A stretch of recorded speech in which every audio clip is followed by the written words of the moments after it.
एने से मुँह महका के हम छूट जाए हो पाछा से पाछा सटा के हम छूट जाए हो पाछा से पाछा सटा के हम छूट जाए हो पाछा से पाछा सटा के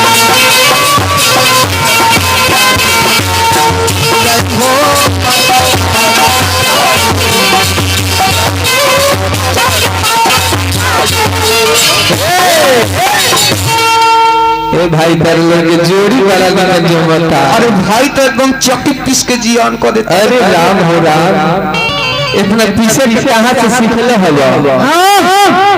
हाँ पीछे लगो ना चलिए फिर पीछे लगो यार।